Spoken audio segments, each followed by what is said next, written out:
ಕಾಂಗ್ರೆಸ್ ನೇತೃತ್ವದ ರಾಜ್ಯ ಸರ್ಕಾರ ದ್ವೇಷ ಭಾಷಣ ವಿರೋಧಿ ಮಸೂದೆಯನ್ನ ವಿಪಕ್ಷಗಳ ಹಾಗೂ ಮಾಧ್ಯಮದ ಧ್ವನಿಯನ್ನ ಅಡಗಿಸಲು ತರ್ತಾ ಇದೆ. ಕಾಂಗ್ರೆಸ್ ಪಕ್ಷದ ತಪ್ಪುಗಳನ್ನು ಎತ್ತಿ ತೋರಿಸುವವರ ಮೇಲೆಯೂ ಕೂಡ ಈ ಅಸ್ತ್ರವನ್ನು ಬಳಸಲು ಮುಂದಾಗಿದ್ದಾರೆ. ಸದನದಲ್ಲಿ ಚರ್ಚೆಗೆ ಅವಕಾಶ ನೀಡದೆ ಏಕಾಏಕಿ ಅನುಮೋದನೆಯನ್ನ ನೀಡಿದ್ದಾರೆ ಎಂದು ಮಂಗಳೂರು ಉತ್ತರ ವಿಧಾನಸಭಾ ಕ್ಷೇತ್ರದ ಶಾಸಕ ಡಾಕ್ಟರ್ ಭರತ್ ಶೆಟ್ಟಿ ವೈ ಆಕ್ರೋಶವನ್ನು ವ್ಯಕ್ತಪಡಿಸಿದ್ದಾರೆ. ಮಂಗಳೂರು ಉತ್ತರ ವಿಧಾನಸಭಾ ಕ್ಷೇತ್ರದ ವತಿಯಿಂದ ದ್ವೇಷ ಭಾಷಣ ವಿರೋಧಿ ಮಸೂದೆಯನ್ನ ಖಂಡಿಸಿ ನಡೆದಂತಹ ಪ್ರತಿಭಟನೆಯಲ್ಲಿ ಕಾಂಗ್ರೆಸ್ ಸರ್ಕಾರದ ವಿರುದ್ಧ ತೀವ್ರವಾದ ವಾಗ್ದಾಳಿಯನ್ನು ನಡೆಸಿದರು.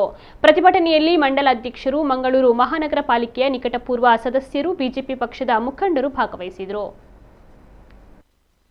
ಅವರೆಲ್ಲರ ಮೇಲೆ ಕೇಸ್ ಹಾಕ್ತಾರೆ.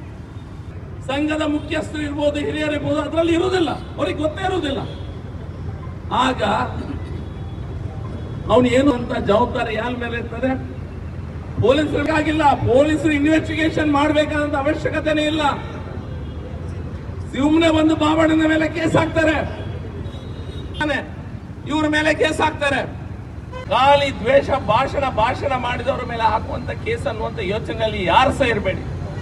ನಮ್ಮ ಅಭಿವ್ಯಕ್ತಿ ಸ್ವಾತಂತ್ರ್ಯವನ್ನ ಹತ್ತಿಕ್ಕುವಂತ ಪ್ರಯತ್ನ ಈ ಒಂದು ಆಕ್ಟಿನ ಮೂಲಕ, ಈ ಒಂದು ಕಾನೂನಿನ ಮೂಲಕ ಮಾಡುವಂತ ಪ್ರಯತ್ನವನ್ನ ಕಾಂಗ್ರೆಸ್ ಸರ್ಕಾರ ಮಾಡ್ತಾ ಇದೆ. ಕಾಂಗ್ರೆಸ್ ಸರ್ಕಾರಕ್ಕೆ ತುಂಬಾ ಹೆದರಿಕೆ ಇದೆ. ಯಾಕಂದ್ರೆ ನಾವು ಭಾಷಣ ಮಾಡಿದಂತ ಸಂದರ್ಭದಲ್ಲಿ ಸತ್ಯವನ್ನ ಹೇಳ್ತೇವೆ. ಸತ್ಯವನ್ನ ಹೇಳಿದ್ರೆ ಇವರ ಗುಟ್ಟು ಬಯಲಾಗ್ತದೆ ಅನ್ನುವಂತ ಮನಸ್ಥಿತಿಯಿಂದ ಅವರು ಹೆದರಿ ಈ ಕಾನೂನನ್ನ ತರ್ತಾ ಇದ್ದಾರೆ. ಇದರಲ್ಲಿ ಹೇಗಿದೆ ಅಂತ ಹೇಳಿದ್ರೆ, ನಿಮ್ಗೆ ಸತ್ಯವನ್ನ ಮಾತಾಡ್ಲಿಕ್ಕೆ ಅವಕಾಶ ಇಲ್ಲ. ನೀವು ಸತ್ಯವನ್ನ ಹೇಳಿದ್ರೆ, ಒಂದು ವೇಳೆ ಅಂತ ನೀವು ಸತ್ಯ ಹೇಳಿದ್ರೆ ನಮ್ಗೆ ಯಾರಿಗೂ ಅಲ್ಲೊಂದು ಕೋಮು ಗಲಭೆ ಆಗ್ತದೆ, ಕೋಮು ದ್ವೇಷ ಆಗ್ತದೆ ಅನ್ನುವಂತ ಮಾತನ್ನು ಹೇಳ್ತಾರೆ.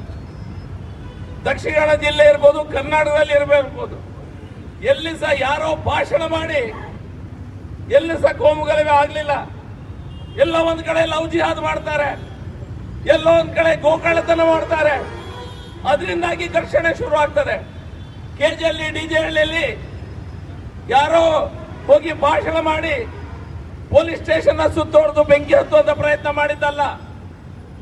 ಇವರು ಎಷ್ಟು ಅಲ್ಪರ ಅಂತ ಹೇಳಿದ್ರೆ, ಪಾಕಿಸ್ತಾನ್ ಜಿಂದಾಬಾದ್ ಅನ್ನುವಂತ ಘೋಷಣೆ ವಿಧಾನಸೌಧದಲ್ಲಿ ಆದಂತ ಸಂದರ್ಭದಲ್ಲಿ ಸಹ ಇನ್ನೂ ಸಹ ಹೇಳಿದಂತ ವ್ಯಕ್ತಿಗಳನ್ನ ಒಂದು ಸಾರಿ ಸ್ಟೇಷನ್ಗೆ ಕರೆಸಿ ಮಾತಾಡ್ಲಿಕ್ಕೆ ಅಥವಾ ಇಂಟ್ರೋಗೇಷನ್ ಮಾಡ್ಲಿಕ್ಕೆ ಈ ಸರ್ಕಾರದಿಂದ ಆಗ್ಲಿಲ್ಲ.